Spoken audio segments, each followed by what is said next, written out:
Okay, welcome everybody. My name is Max Cappuccio. I'm a senior researcher at the School of Engineering and IT of University of New South Wales, Canberra. I'm very happy to welcome you to the first seminar in this research series, which is called The Long Road Ahead. And in particular, today, the first seminar is hosted by Professor Emeritus Michael Regan, that we're going to introduce very soon. But first, I would like to say a few things. Unfortunately, Professor Regan today was not able to be with us, so it was supposed to be a meeting in presence, but unfortunately, last minute he could not be with us in Canberra. But we are very thankful anyway, because he gave his availability and his time. So he's going to participate remotely, like many other people who are participating remotely. So before we start, I just want to say a couple of things. First of all, we want to show our respects to the Ngunnawal peoples that we acknowledge as the traditional guardians of the land in which this campus is located. Then I would like to remember everybody that this session is going to be recorded, and we welcome questions, but possibly at the end of the lecture by Michael Regan. Another thing is this series is sponsored by the recently established AI Institute of University of New South Wales, and is part of the activities organized by the AI Hub of UNSW Canberra. And we are very thankful for this sponsorship, because it allows us to carry out this kind of interdisciplinary research that has also an exploratory sort of value, and it will allow us to then further articulate our research interest with experts in the field, and that is why I'm very happy now that Professor Michael Barlow is with us today to give a word of introduction, not only because he's the head of the School of Engineering and IT, but also because he's one of the founding members of the Trusted Autonomy Research Group. And this series, I think, is going to be very much interesting for the people who work in the area of trust and autonomous technologies. So I would like to, first of all, to invite Professor Michael Barlow, Spike, to welcome us. Thank you. Thank you, Max. And yeah, I'm glad he made clear that I'm Spike, as everyone in the room knows that's how I see myself. So I'm so pleased to be here and honored to open what will no doubt be a wonderful seminar series. I think that, Max has betrayed my background around trusted autonomous systems and swarming and other things, but I really do think that AI is the topic of this decade and the decades ahead. And I'm so proud and glad that our institution has seen the importance of this and has created the AI Institute, and that here in UNSW Canberra, we are significant players in that space, because we have so many good academics that work in this area. CEID, of course, has many staff members whose work is either central to artificial intelligence, computational intelligence, whatever labels we want to apply to it. And then we have another large set that are using the techniques for their fundamental area. In fact, when we ran a recent survey in the school, there were very few academics that didn't have AI as part of what they were doing in one form or another. Now, I want to get out of the way and let Mike speak, because that's why people have come here. I did want to say, though, that I think it's a great initial topic to begin with as well. Many of us are technologists and, of course, are fascinated by the technology as well. But that interface between us as individuals we as a society and the technology of AI is where we are going to succeed or fail as well. So what a great topic to start on. And thank you, Max, for starting this series, and thank you, colleagues, for attending. Back to you, Max. Thank you a lot, Spike. And I just wanted to make another couple of remarks. So this series, with this series, basically we are interested in the future of self-driving cars, and or as they call them, personal autonomous vehicles. One reason is that because it's probably one of the applications of AI that is going to change in a dramatic way our societies in the future, but also because apparently there are many challenges that we are still facing before acquiring the capability to create and deploy self-driving cars that are really autonomous. So despite many announcements that were made also recently by manufacturers and people like Elon Musk and so on, we see that there are continuous challenges and problems that are delaying the arrival of these autonomous cars. And these problems are, of course, partly of a technological nature. So they concern the training of the machine learning systems, the data collection, the sensors, but there are also problems of a more theoretical nature, of an ethical nature, problems concerning regulatory issues, public policy issues, problems concerning the design of our infrastructure, road infrastructure and our cities. And there are also aspects concerning the attitudes and the perceptions of people, of the users, toward this new technology. And our idea, the idea of the organizers of this seminar is that it's very important to look at all these problems from a kind of a holistic perspective. So connecting the technological issues with the human factor issues and so on and so forth. So that's why we're very happy that the first speaker of the series is Michael Regan, who is an expert of human factors and ergonomics. I don't want to introduce him because my colleague Dr. Alessandra Molloy is going to introduce him because she's the human factors person in our research group, and she worked also very hard to make this event possible and to organize this meeting. So I'm going to give her the word. Thank you. Thank you, Max. And good afternoon, everyone. It is my pleasure now to introduce the speaker of today's seminar. So today's speaker is Professor Michael Regan, or Mike. He's an emeritus professor with the University of New South Wales, Senior Research Centre for Integrated Transport Innovation, or we can call it RCT. Prior to that, he was a professor of human factors with RCT. And before that, the chief scientist in human factors with the Australian Road Research Board. Mike has Bachelor of Science honours and PhD degrees in psychology and human factors from the Australian National University, and around 25 years of experience in transportation, human factors, and road safety, research and teaching in various countries, in Australia, in France, and the US. His current research includes driver distraction and inattention, as well as driver interaction with automated vehicles and human factors in road design and traffic engineering. Mike has authored and co-authored around 250 peer-reviewed publications, including 4 books. He was also the 25th president of the Human Factors and Ergonomic Society of Australia. And in 2019, Mike was awarded fellowship of the Australasian College of Road Safety for his outstanding contribution to research, education, and policy in transport, human factors, and road safety. Mike was born and raised in Canberra and is currently resides in Melbourne. I know Mike since 2014, as I had an honor working with him at the same school at UNSW.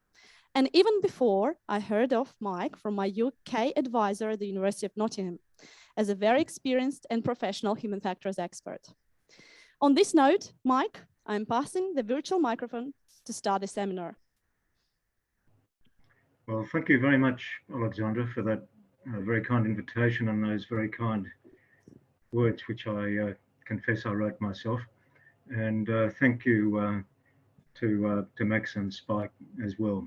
So it's good to have a Mike and a Spike in the room. And I'm very sorry that I couldn't be there in person this afternoon due to a whole set of complicating circumstances, including a death in the family. So I hope you can hear me okay in the back of the room. And I'm going to share my screen now. I'll keep my video on while I'm giving the presentation. But if you can bear with me for 1 second, I'll share my screen and get my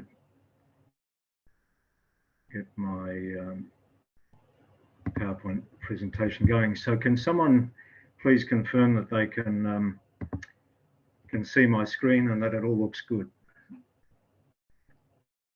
Looks good. Okay, thank you, Max. So welcome everyone. You all know me already. I was looking a little more youthful in that photo. I've had 20 years, as Max said, even longer, working on issues of human interaction with automated vehicles and more recently autonomous vehicles. At the moment, I'm working with Ford in the US and Germany on motion sickness and automated vehicles, and I'll be talking about that as well, but I don't want to dwell on any of this. This is what I'll be talking about today. I won't go through that list, but you can see I'm basically trying to introduce people to the world of vehicle autonomy, and I thought I'd just provide a bit of shameless connection with a book that I co-edited and co-wrote that was published, I think about 18 months ago by CRC Press in the US. So if you really want to know more about all the human factors issues associated with automated and connected and intelligent vehicles, I highly recommend that book. So if we're talking about automated vehicles and autonomous vehicles, we should start by defining what we mean by automated and autonomous vehicles. And as you can see, automated vehicles are vehicles which use electronic or mechanical devices to replace some human driving functions and tasks, and of course artificial intelligence. Whereas autonomous vehicles can basically replace all human driving functions and tasks all of the time in all conditions. And they can operate independently, so they don't have to connect with anything, and they don't need to cooperate with any other vehicles or infrastructure. When we talk about automated vehicles, and especially autonomous vehicles, they have to actually perform many complex driving functions. And if you ask the average person, what are the functions involved in driving, a lot of people sort of dwell on things like collision and avoidance and things like that, but it's also finding your route and following your route and controlling your speed, controlling your lateral position, complying with traffic rules and laws, and also monitoring the vehicle itself. In current generation vehicles, it might be monitoring the speedo, for example. In more advanced vehicles, you'd be monitoring things like warnings that are issued by some of the collision warning systems we've got in vehicles now. So those are all the functions involved in driving, and they involve a lot of subtasks which require a lot of knowledge and skill and practice to perform. And so it's not surprising that to automate all of these functions is not a trivial activity. And as a psychologist and someone who knows more about the psychological processes involved in driving a car, it doesn't surprise me that to get to the stage where a car can drive itself autonomously, everywhere under all conditions all of the time will take a long time to achieve, and I'll come back to that during the talk. I think we have to ask ourselves when we talk about automation, why do we automate? And in the case, and there are several reasons why we can automate. Sometimes, as you can see at the end of the slide, we do it just because we can, because even though it might not provide much, if any, value to the user, but just because we want to sort of test the tech and prove that we can automate some things. But you can see there that there are other reasons why we like to automate, or we should automate. For example, when it's dangerous for humans to carry out a task, or it's impossible for them to carry out a task, or when it's difficult, or to extend human capability. So, for example, forward collision warning systems that have got radars that can see through the vehicles in front 300 meters ahead, for example. We can't see that far away, and we can't see through things. We can see that far away, but can't see through things that far away. So they're the reasons why we can automate and should automate. We should keep that in mind. I want to show you now a video. It'll go for a little less than 5 minutes. I'll stop it before it stops. But I think this will give you a good heads up, sort of big picture overview of what I'm talking about today. So if someone, when it starts, could just confirm that it's going at your end, that would be great. Transportation officials, advocates, companies, and users around the world are talking about how automated vehicles will change transportation as we know it. But what exactly are automated vehicles? There are two types of automated vehicles: autonomous vehicles, or AV, and connected automated vehicles, or CAV. An autonomous vehicle is a vehicle that relies entirely on its own onboard sensors for exercising vehicle control functions and maintaining situational awareness. A connected automated vehicle is an automated vehicle that has capabilities that allow it to be aware of other equipped vehicles in their immediate vicinity. It is also aware of the specific features of the surrounding infrastructure, such as intersections and curves. There are quite a few advantages to automated technologies. Safety. Driver actions account for more than 90% of motor vehicle crashes nationwide. Automated technologies minimize and can potentially remove human error behind the wheel, resulting in fewer crashes and fatalities. Mobility. Automated vehicle technology could result in greater efficiency and a dramatic reduction in congestion without the need for capacity. In Pennsylvania, congestion results in more than 264 million hours of delay each year. Land use. In an automated future, a vehicle could drop off one person, then pick up someone else, and be in almost constant use. That's unlike our current vehicles that sit idle for an average of 22 hours a day. In fact, some parking lots and garages could eventually be repurposed into green space. And society. Mature drivers and people with disabilities will be able to enjoy new transportation options and independence. In Pennsylvania alone, there are over 950,000 disabled citizens. Autonomous vehicles are split into 6 levels of automation, as defined by the Society of Automotive Engineers. 0, no automation. 1, driver assistance. 2, partial automation. 3, conditional automation. 4, high automation. And 5, full automation. Humans are responsible for motoring the vehicle and performing most functions in levels 1 and 2, while an automated driving system performs all functions in levels 3, 4, and 5. Vehicles in levels 3 and up are considered highly automated vehicles. As vehicles progress to higher levels of automation, less responsibility is put on the driver for monitoring the vehicle. Here's how an automated vehicle works. Several systems work in conjunction with each other to control an automated vehicle. Radar sensors dotted around the car monitor the position of vehicles nearby. Video cameras detect traffic lights, read road signs, and keep track of other vehicles, while also looking out for pedestrians and other obstacles.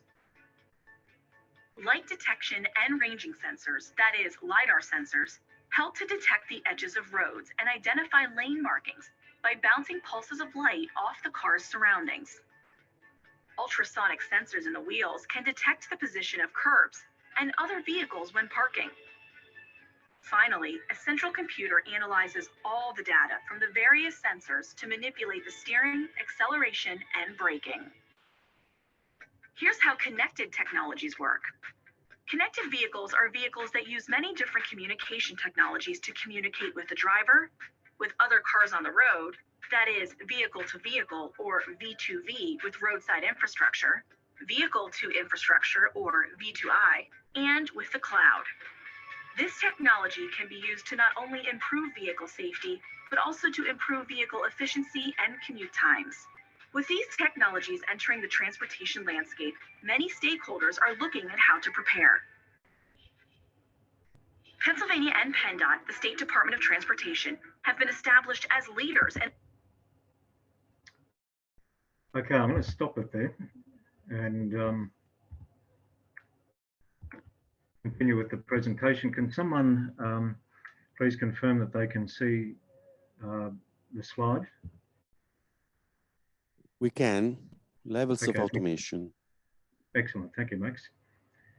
So we've talked about levels of automation, or they talked about it in the in that video segment. So I don't want to go too much into it.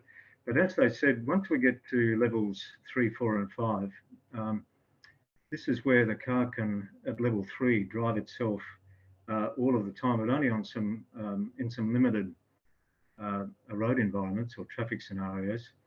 And by the time we get to levels 4 and 5, the car can basically drive itself pretty much everywhere. Everywhere when you get to level 5, and in many areas when you get to level 4. As you can see there on that slide, there's only one vehicle that I know of in the world, the Audi A8, that's currently able to drive at what we call level 3. But that vehicle is not allowed to drive anywhere in the world at the moment because there aren't regulations that actually allow it to drive or to be driven legally, even in Germany or any other part of Europe.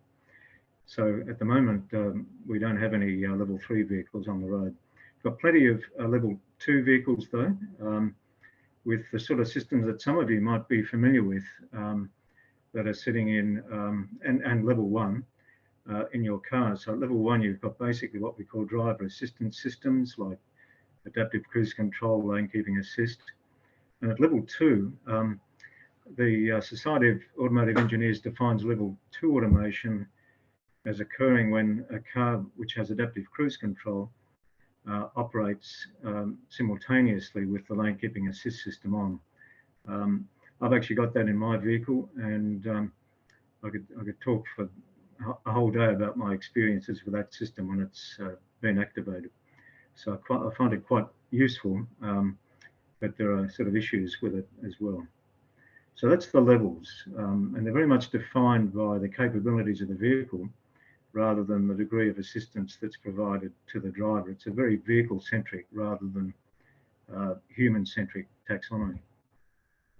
I just wanted to sort of convey a couple of points that were made by a friend and colleague, Richard Bishop, who is one of the sort of pioneers in this area. He's located in the US, and I sort of said to him recently, where are we at sort of technology-wise and deployment-wise with these different vehicles at different levels of automation?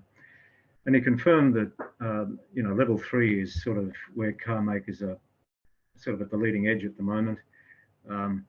There are some trucks that I'll just mention in a moment that are already operating at level 4, but in very specific parts of the road network. Level 5 vehicles don't currently exist. There's not a vehicle that he knows of for sure and that I know of that's capable of driving anywhere all of the time under all conditions autonomously. And in terms of production vehicles, where we're sort of moving towards at this level 4 is to robo-taxis, and there are companies like Waymo and Cruise and some other companies in China that have developed level 4 robo-taxis, and I'll talk a bit about that during the talk.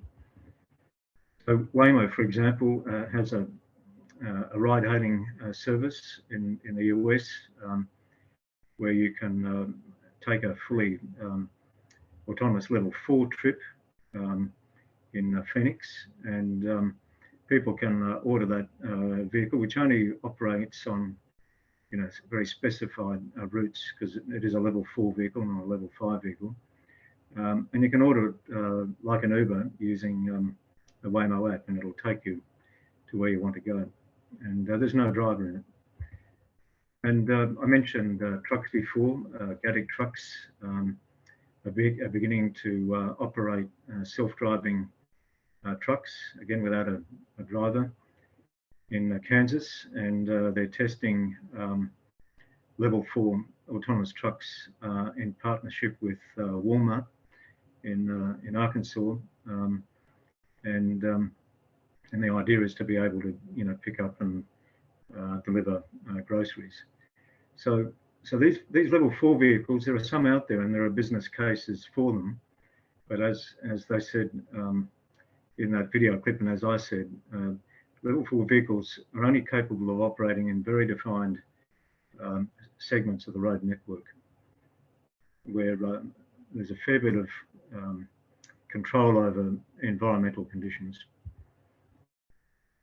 I wanted to talk a bit about the benefits of vehicle automation. The video, I think, gave you some insight into what those benefits might be, but we truly don't know what the actual benefits are of vehicles at levels 2, 3, 4, and 5 at the moment. It's really just speculation. These are the sorts of predicted benefits that were mentioned in that video that you saw, and from my perspective, I'm most interested in safety, being a road safety researcher. At level 1, and these are the sorts of driver assistance systems that increasingly are in more modern vehicles, probably more luxury vehicles, but increasingly, thankfully, in less expensive vehicles in the last maybe 5 years or so. And you can see that these systems have been proven to have very significant safety benefits. So these aren't systems that are necessarily automating human functions, but they're all systems that are operating in the background to enable an autonomous vehicle to be able to operate autonomously. You can see something like rear automatic braking, which I happen to have in my car, which has gone off 3 times in the last 18 months, are very successful in reducing, in this case, backing crashes when combined with traditional parking sensors and rear view cameras. So we know for the level 1 systems, at least, that they can have significant safety benefits. What we don't know is as much about the potential safety benefits of levels 3, 4, and 5 vehicles. At the moment, there are no level 3 vehicles operating legally on real roads anywhere in the world, as far as I know. As I mentioned, level 4 trucks are only operating on some predefined routes where the traffic flow is fairly predictable for the vehicle sensors and the AI.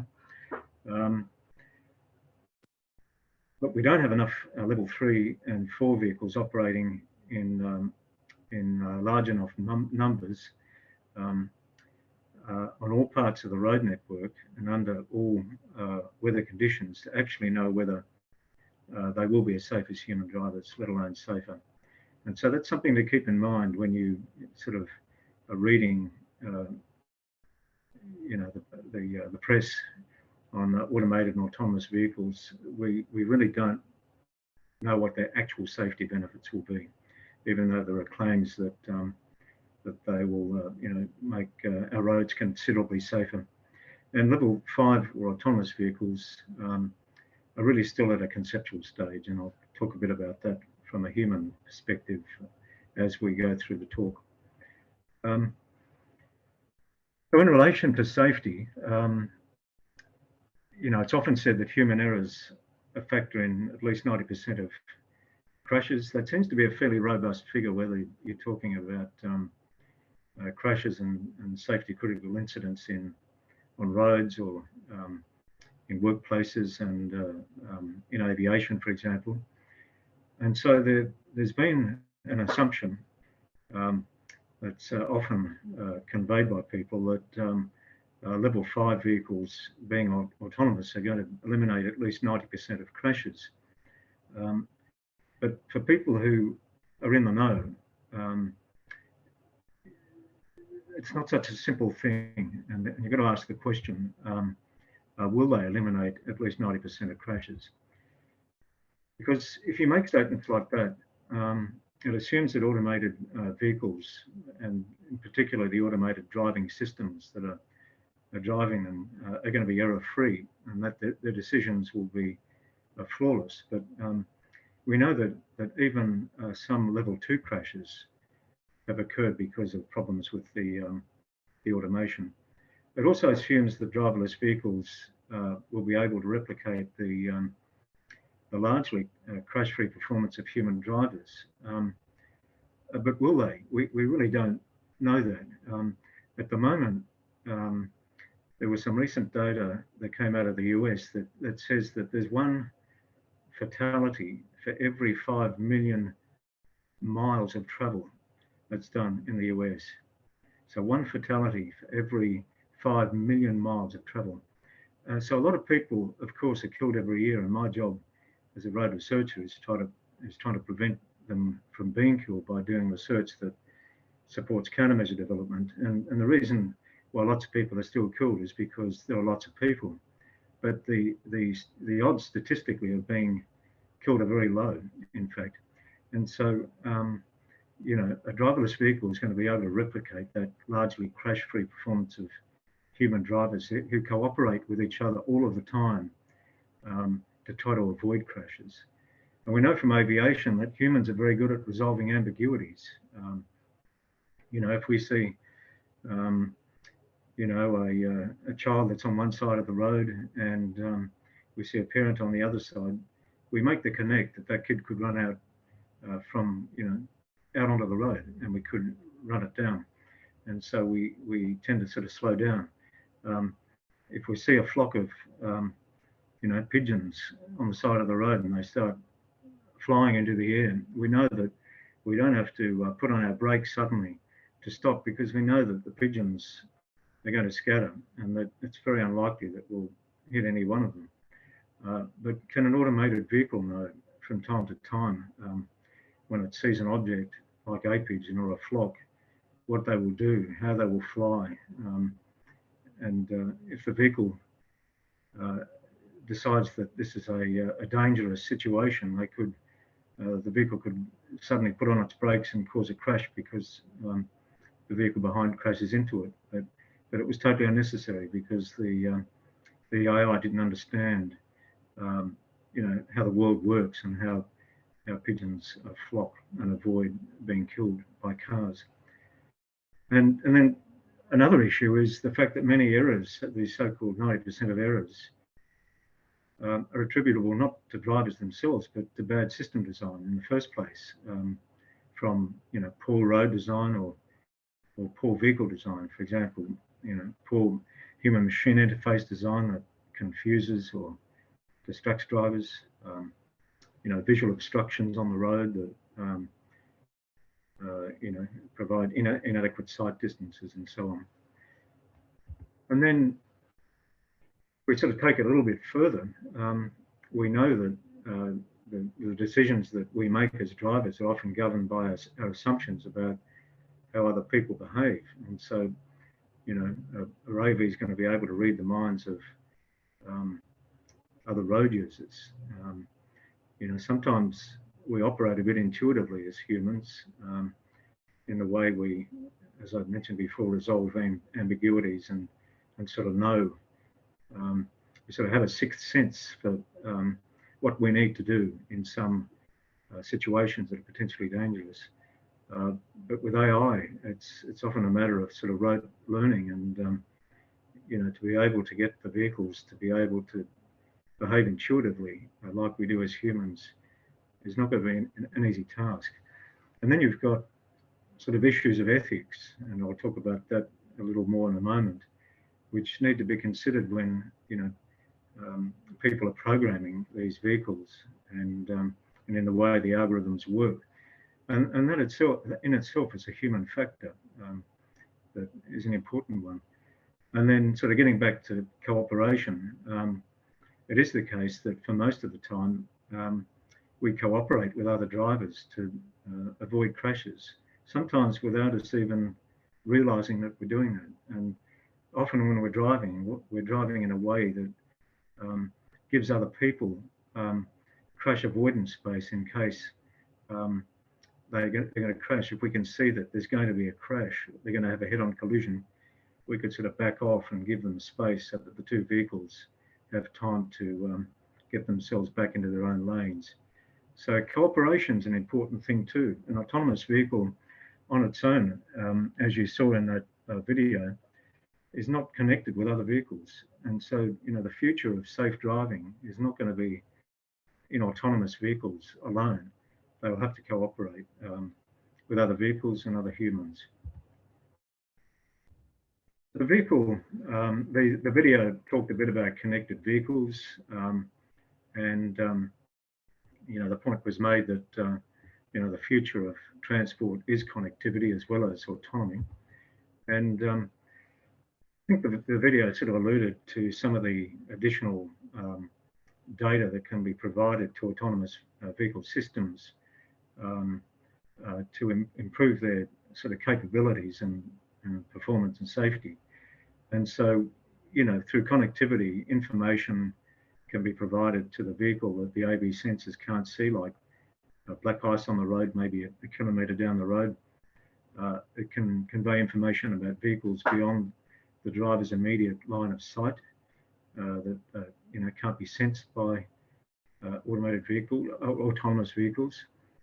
And if we could do that, we could reduce what we call shock waves on motorways, where vehicles get sort of bunched up and you get rear-end crashes. And through connectivity, the vehicle can be receiving information about pedestrians that are nearby, and conversely, pedestrians can receive information that there's a vehicle nearby. So connectivity is really important too. And I won't go into this, but as the video alluded to, there are different ways in which vehicles can become increasingly connected, whether they be highly automated or autonomous. And that's through, as you can see there, V2V, I2V, V2I, V2P, and V2X. So there's work going on in all of these areas, and I was recently involved in a trial of a connected vehicle trial up in Ipswich, mainly in Ipswich in Queensland, in which some of these systems you can see there were implemented and found to be quite effective in most cases. Now I wanted to move on to what's really the main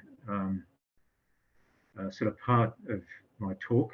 And I'm tracking well at the moment. I think I've been talking for about half an hour, so I'll be finished by 3:30. From a human perspective, I think it's pretty clear from what I've said that vehicle automation is not yet 100% reliable in safely performing all of those 6 driving functions I talked about before, all of the time in all traffic conditions. And at level 3 in this Society of Automotive Engineers taxonomy, the vehicle can operate autonomously, as I said, but only in certain areas, or what we call, or what people in our game call operational design domains. And so the human still needed to resume manual control of the vehicle if the automation fails, or if it is driven in an area in which it cannot competently perform autonomously.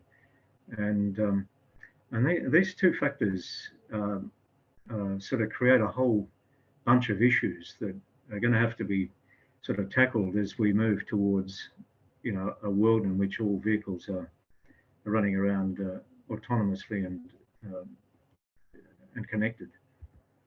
And so trust is one of the issues, and if most of you are people who are working in the automation domain, the AI domain, you'll know a bit about this, and I'm just keeping it at a high level for people who aren't familiar with this.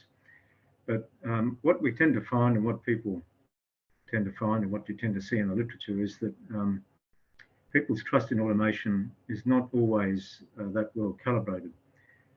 Sometimes their trust in the automation is too low, and we call that distrust. And sometimes it can be too high, which we call overtrust. And so distrust, an example of distrust might be that a driver of a level 3 vehicle takes back vehicle control unnecessarily in an emergency, or doesn't use the automation at all. When in fact, if they let the level 3 vehicle continue to be in control in what they perceive to be an emergency, the vehicle might be more capable than them in handling the situation. So distrust can be a real problem. Overtrust similarly can be a problem, because that's really about reliability. And so if a person driving, let's say, a level 3 vehicle never encounters a system failure, they might think that the system is perfect and perfectly reliable, even if it's not, and that can be a problem. Misuse and abuse is another sort of collection of human factors issues that to some extent relate back to trust. And misuse is more about a lack of understanding of the capabilities and limitations of the automation. And that can result in drivers falsely assuming that a vehicle is more capable than it actually is. And so an example of that is a reverse parking aid. Probably most of you in your cars would have a reverse parking aid that goes, you know, beep, beep, beep, beep, beep, when you're getting close to a solid object that's behind the vehicle. You normally would use ultrasonic sensors. But that's different from a reverse collision warning system, which would be capable of being able to detect that there's a pedestrian, say, walking behind your vehicle perpendicular to the line of reversing of your vehicle. And if people falsely believe that a reverse parking aid is capable of detecting pedestrians behind them, they might stop looking behind them, for example, assuming that the vehicle is going to detect the pedestrian and that the car will automatically brake itself. And as a result, they might run over a pedestrian because they don't understand the limitations of that particular system. And then where abuse is concerned, if people have got levels of trust that are too high in a system, that might encourage them to deliberately use the system beyond its operational envelope, or what we call the operational design domain. And there have been a couple of crashes, including a recent Tesla crash in which that occurred. And I think from memory, there was a car that was driven in level 2 mode on a part of a freeway in which there was an intersection, and the vehicle couldn't sort of cope with something that was going on at that intersection. But I think at the time the driver was distracted and just figured that the car would drive itself along that entire section of freeway. So they totally trusted the system, but it was probably a combination of misuse and abuse because they didn't understand its capabilities and limitations, and were using it on a part of the road network, a part of the motorway, in which it couldn't deal with a particular situation there. So I've mentioned this issue before of transition of control. This is an issue in level 3 vehicles where the driver may have to take back control of the vehicle if it can't operate autonomously. And there are certain challenges that we have to deal with here. And there's a lot of human factors research going on in this area at the moment. One of which is how to keep the driver in the loop and ready to intervene if they have to. And what happens if, for example, they're out of the loop because they're fatigued or sleepy or distracted? How can we, what can we do to try to keep them in the loop? And how can we support them to take back control if they have to, in a way that is quick and maximises the quality of the takeover and optimises their safety once they take back control, and it gives them situational awareness quickly once they take back control.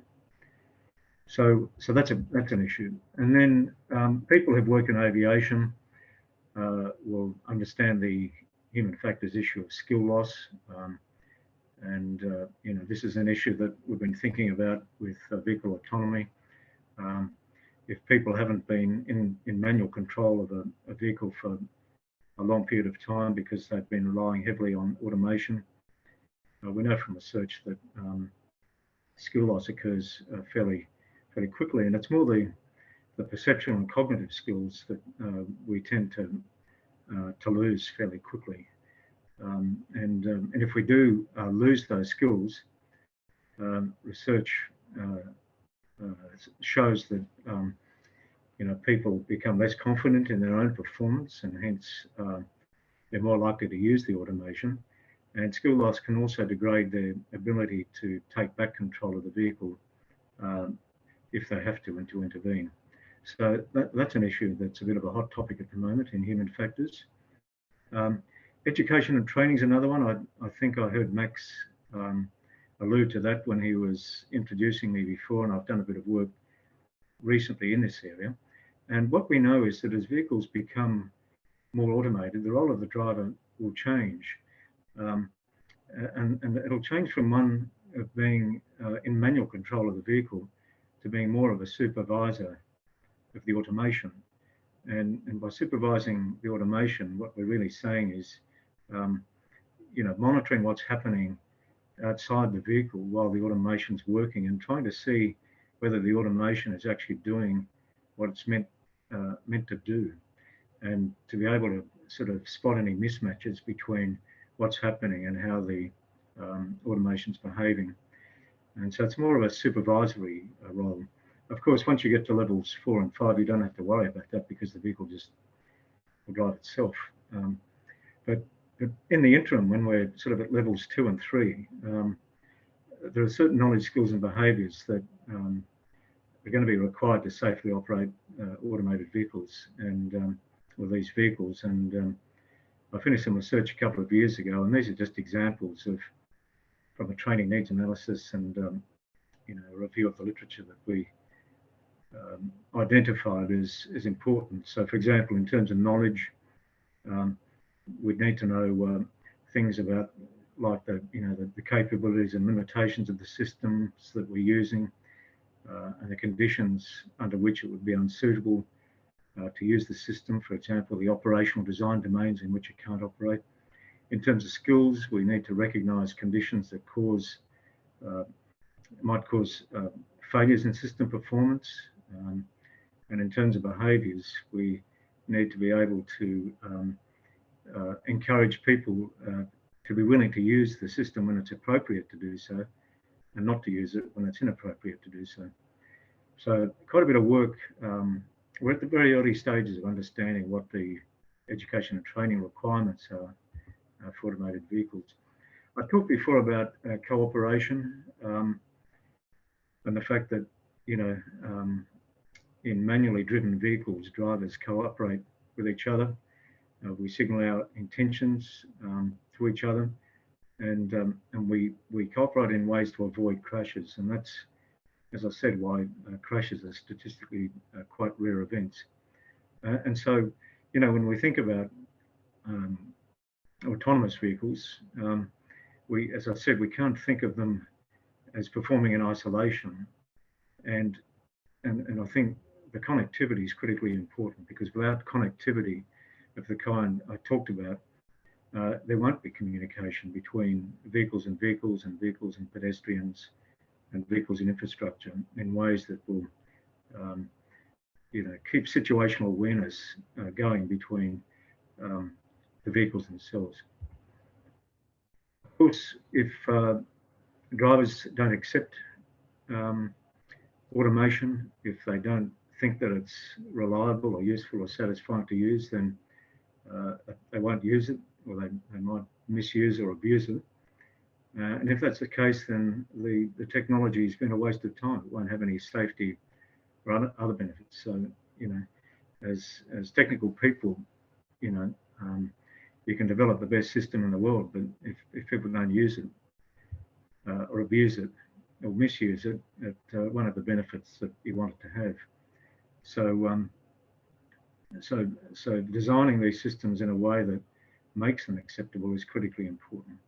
And not all drivers will be accepting of vehicles that they can't drive manually when they want. As I've worked with a few car companies now, here in Australia and in Europe, and at least a couple of companies have said to me that, if their customers who are drivers of vehicles want to be able to drive their cars manually, they want to provide them with that capability. And so, if you've now got a vehicle that can drive itself, but the driver can choose to drive manually if they want, there are all sorts of human issues bound up in that, including issues of de-skilling and trust, and all these issues that we talked about before. So that's a real probability, and that's not one that I've heard other colleagues. Mike. Yes. I just wanted to say maybe we all have a few more minutes left, like 5 minutes, and then I think it would be better to start with the question and answers, if you don't mind. Yeah, I'm almost there. Thank you. Okay, thanks.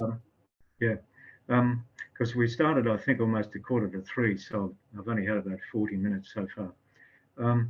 I just wanted to mention that societal acceptability is important too. As a society, we need to be accepting of these vehicles if we trust them as a society, and if the people who have developed the systems have proven to us that they are as safe to travel in as a vehicle that's driven by the average driver, or as safe as the vehicle driven by the average driver.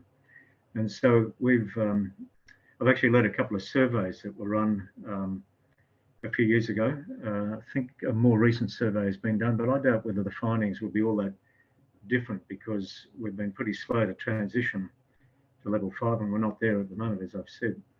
And I won't go through these key findings, but you can see some of the things that cropped up there when we, sort of communicated with more than 5,000 people here and in New Zealand. And you can see that there are some concerns that people have there, that second dot point. And one of the major concerns that people had was about letting their kids be driven by an automated vehicle to school, and having an autonomous vehicle pick the kid up and drop them back home.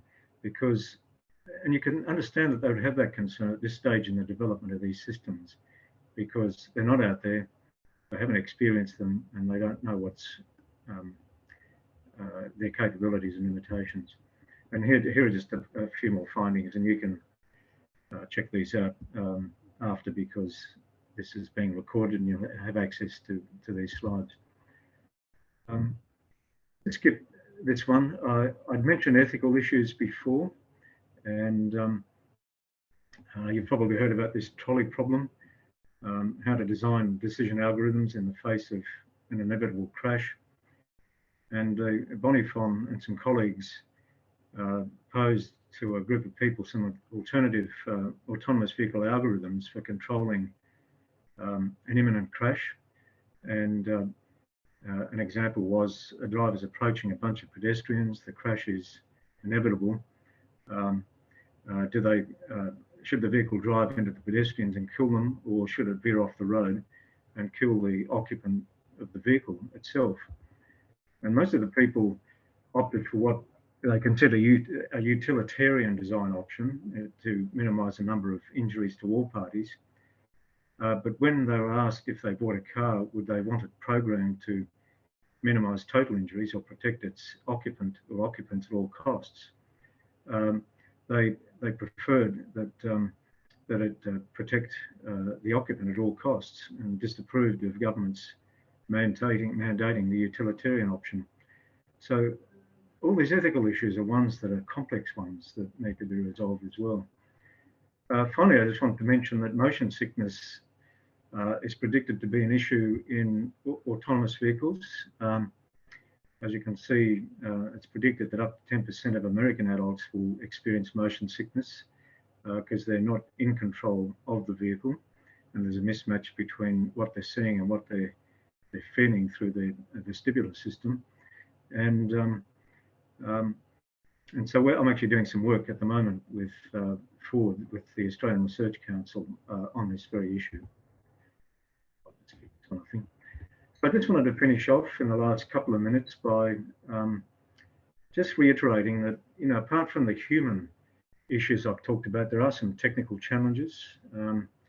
And Steve Schladover in the United States has again reiterated the point that you really need to have these autonomous vehicles operating as safely as a human driver if they're going to be acceptable morally, ethically, and from a safety perspective. And he's identified sort of 5 key technical challenges that need to be overcome before automated driving systems will be able to operate safely without constant human supervision. And so you can see the first one is all about being able to, you know, detect any faults and identify, you know, problems that can be diagnosed by the system itself and switch back to a fallback mode of operation that's safe. To overcome cybersecurity protection issues. Thirdly, to be able to process information like a human, to have that sort of intuition and anticipation that a human has in being able to, you know, perform activities that are critical for safe driving all of the time under all conditions. Fourthly, to resolve these sort of ethical issues of the kind I've talked about. And then finally, to design the software with a very high level of safety so that the rate of errors in the system is sufficiently low that the system will be no less safe than human driving.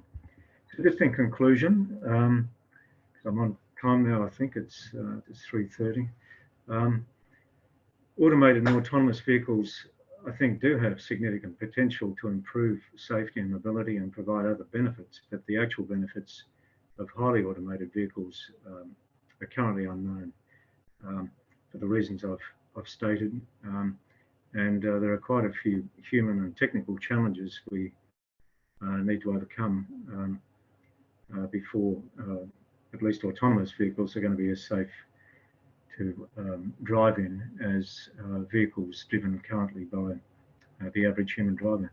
So that's the end, and thank you for listening, and I'm sorry I couldn't be there again in person, and I hope that all of you could hear okay what I was saying, and I'm happy to take any questions. Thank you. Thanks a lot. Thanks, Mike. Perfectly on time. And thanks for the very, very rich and comprehensive presentation. We actually asked Mike to give a comprehensive overview of all the challenges and issues that are related to the development and deployment of personal autonomous vehicles. And the presentation was perfectly spot on from this point of view. So I would like to open the discussion now for whoever has questions for our speaker. Maybe I would start with the people in the room, if anybody has a question, and meanwhile I would start looking at the Q&A in the chat. Does anybody have any remark or comment? Milad, I'll give you the microphone. Hi, Mike. Thank you very much for the great presentation. Hi, Milad. Thanks. So I have a very quick question and probably a very general question. Based on the presentation and pretty much most of what I've read about autonomous vehicles and connected autonomous vehicles, the benefits are much more compared to the disadvantages that are expected. And if you look at the literature from early 2000, most of what we read and most of the predictions are by 2020, we will have a mixed fleet, and the expected timeline to transition to fully automated fleet is around 2030, 2040, 2050, the latest. The question that I have is, we are in 2020, we are past 2020, and we still don't see that mixed fleet that was envisaged nearly 15, 20 years ago. And I think that basic question is the primary reason we are having these LoRa seminars. I just wanted to know your perspective and your opinion about that. Why is it that we still don't see autonomous vehicles as expected to be in our road network today?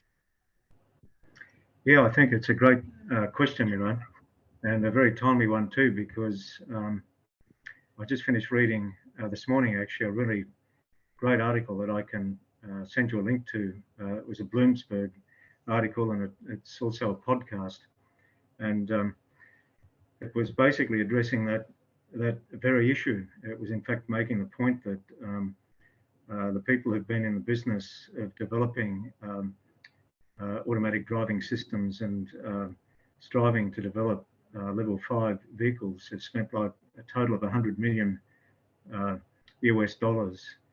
It was a billion. I think 100. No, I think it was a billion.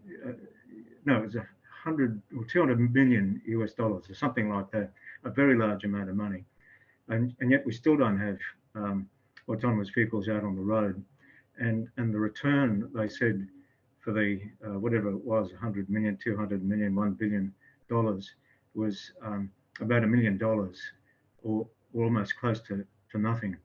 And the guy who was actually being interviewed was the guy who was one of the leaders of the whole area, one of the great pioneers of automated driving. Landowitz, I'm trying to think of his name. I should have written the name down, but he worked originally, I think, for Google and then went to Uber. And so the general take on it and the flavour of the article was very much around the human factor. In fact, it was that, I think it was the third dot point under those technical challenges, which related very much to this issue of, and fundamentally to the AI, that, you know, the vehicles that can operate at the moment at level 4 are operating in conditions in which there's some degree of control in the environment. They're not operating in environments in which you have what we call multiple unexpected edge cases, situations that you can't predict. They're driving in very predictable environments.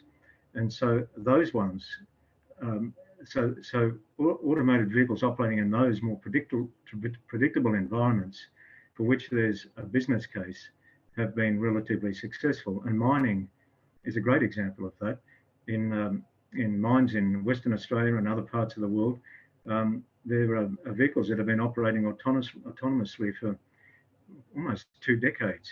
But the environment in which they operate is very predictable. They only get the automation to do fairly simple things, but it's been very effective.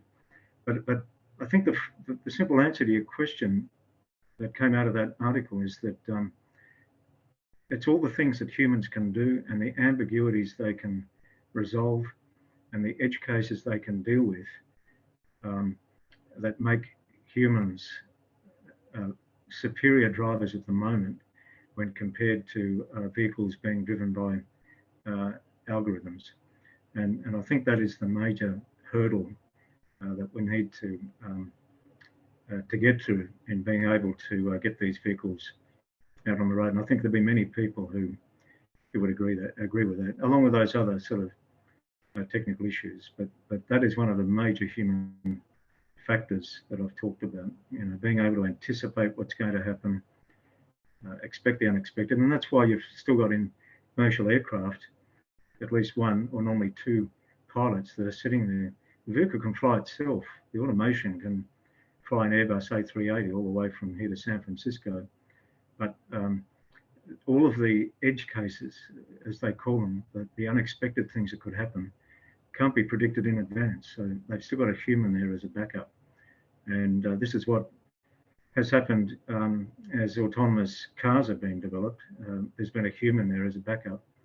And in future, you know, people now are talking about ground controllers who are like remote controllers, so that if an autonomous vehicle breaks down for whatever reason, or an occupant has a heart attack, or there's some failure, we'll have sort of a ground controller who can monitor what's going on and intervene in some way if necessary. But look, that's a roundabout answer to your question, but it also exposes other issues that are human issues, which I haven't even talked about.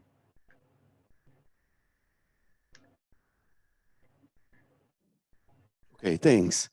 Now, there are a couple of questions from one of the online participants.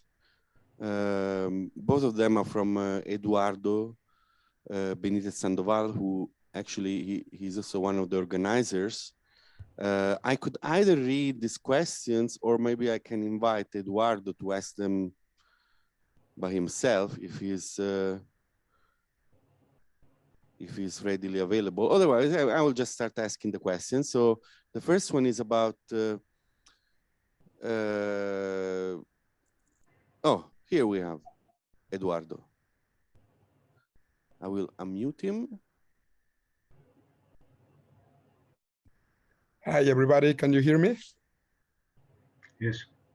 Wonderful. Thank you so much, Michael, for this wonderful talk. I'm very focused in human-robot interaction, and particularly focused in what could be the short-term, mid-term impact in humans implementing these new technologies. And one of my questions was about you know, the implementation of all the technologies you mentioned in your talk in private cars and public transport. Which one could happen first, or what are the efforts oriented in the industry? And the second one was about new human interactions emerging by the use of autonomous vehicles at large scale. If you have anything to comment, for instance, you know, traveling by themselves by underage humans, or, you know, people just put in the car along these little humans. What are your thoughts? Thank you so much. Thank you, Eduardo. In terms of first implementation, I think I touched on that basically earlier on in the talk. The impression that I'm getting from speaking to Richard Bishop and from the reading that I've done is that the implementation of increasingly more automated vehicles will focus first on environments and situations for which there's a strong use case. And at the moment, you could say that the use case for having vehicles out there driving autonomously everywhere probably hasn't been demonstrated as it has for, say, trucks that can travel on a defined route and pick up and deliver groceries reliably, cheaply, and quickly, or for you know, automated bulldozers and crushing machines and cranes that can work their way autonomously around you know, mining sites. There has been, there are sort of level 4 bus shuttles that have been developed that can shuttle people around airports, for example.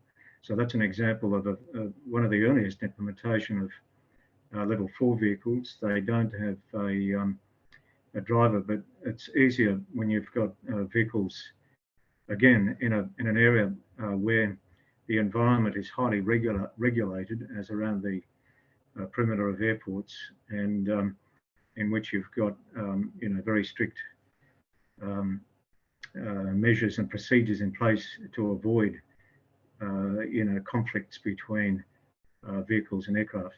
So that's another good use case where we already see early implementation. In terms of implementation, new interactions on a larger scale, from a human perspective, there has been some research on thinking about what the more important interactions are going to be between autonomous vehicles and humans. And so sort of what comes out of that sort of research is that the basic interactions that we need to think about from a human perspective are going to be things like how does the driver call up an autonomous vehicle, like that Waymo vehicle that I was talking about. You have to have some sort of an app. How do they get in and out of the vehicle if they're disabled? Once they're in the vehicle, if there's an emergency situation, if they feel sick, if they're having a heart attack, what do? What if they change their mind midstream while they're in the autonomous vehicle and want to change the direction that they want to go to, or if they want to stop off somewhere? Is it easy for them to get off where they have to get off? So it's all of these sort of interactions that, from a human perspective, people are starting to think about as sort of use cases for these vehicles.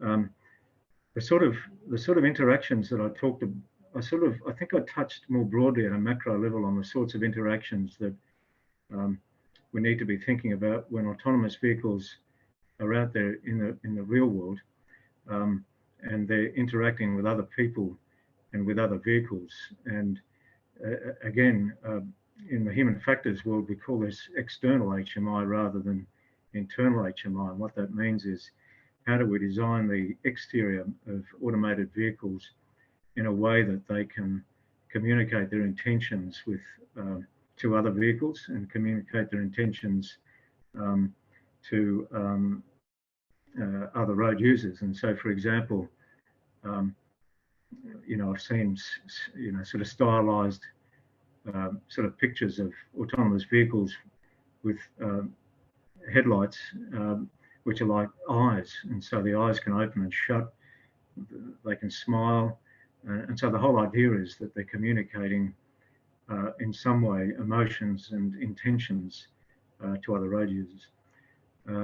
So I think at that macro level, the new interactions are really about how do autonomous vehicles interact with other road users and other autonomous vehicles and other non-autonomous vehicles in ways that optimize safety. So I don't know whether that answers your question, but that's how I would think about it. Thanks so much, Michael. Yeah. Great. So is there any other question from the attendees?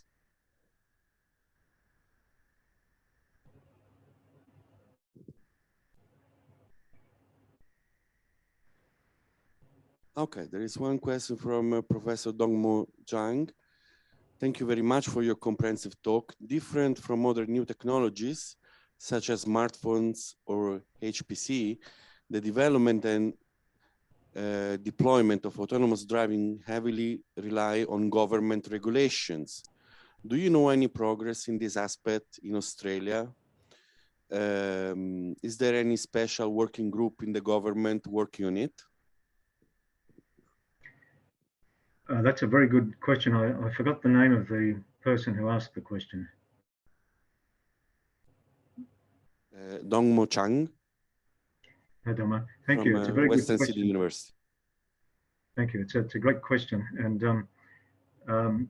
the organization that's leading in fact, leading the world, I would say at the moment in this space, is the National Transport Commission, which is located, the headquarters are located, I think, still in Canberra. And if you go to the National Transport Commission website and put in automated vehicle or autonomous vehicle and regulations as keywords, you'll see that they've published a series of reports on this topic, looking at all sorts of issues, looking at readiness of the road infrastructure from a regulatory point of view to be able to accommodate automated vehicles and autonomous vehicles, looking at issues of liability from a legal perspective in the event of a crash. You know, for highly automated vehicles, who's responsible? Is like at level 3, is it the driver or the vehicle manufacturer if they have a crash? What are the safety safety testing regime should highly automated and autonomous vehicles go through to make them fit for duty, so to speak, prior to implementation and deployment? So that's where you need to go if you want to find out what's been done on this topic. You know, I know the European Commission has funded sort of large projects on the topic as well, but here in Australia, I think the National Transport Commission is your first port of call, and then the state road authorities are doing a bit of work in this area, but I think they're pretty much being led by the National Transport Commission because they're responsible for regulatory reform in Australia. The road authorities tend to be more concerned with supporting the on-road testing of some of these technologies, the provision of testing sites for testing them, and for you know, gauging community acceptance of the technologies and that sort of thing. And of course, the Department of Transport in Canberra has a branch responsible for the development of the Australian design rules.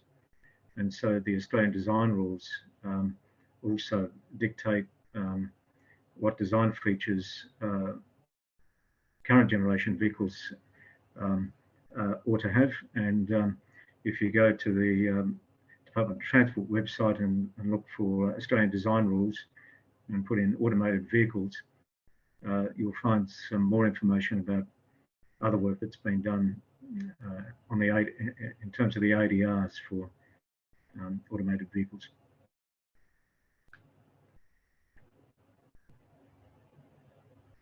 Okay. So I just wanted to say, Max, for your participants, so I'm not sure how closely this aligns with what you all want to do in the automation space, but I hope what it's done is at least get you thinking as drivers of vehicles in ways that might help you in your domain of interest. Mike, thank you so much for this presentation. I'm very thankful, and it was the best possible start for our seminar. I don't think we have more time for questions. We need to wrap up. But I hope very much that you can be with us and you can visit our campus at some point later this year.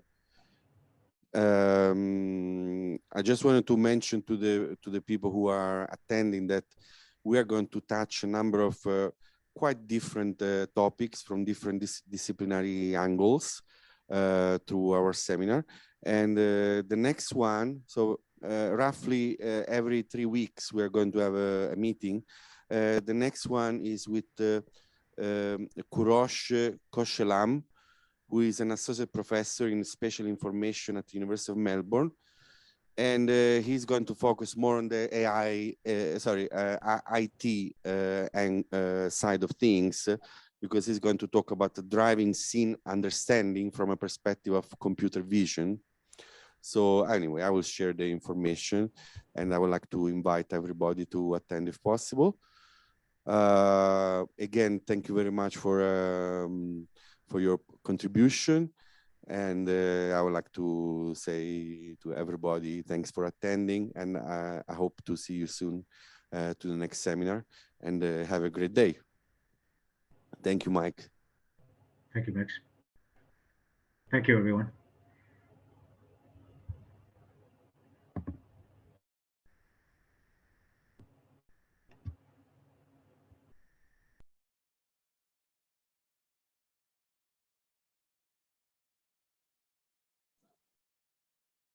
No, I just want to say something to Mike. I mean,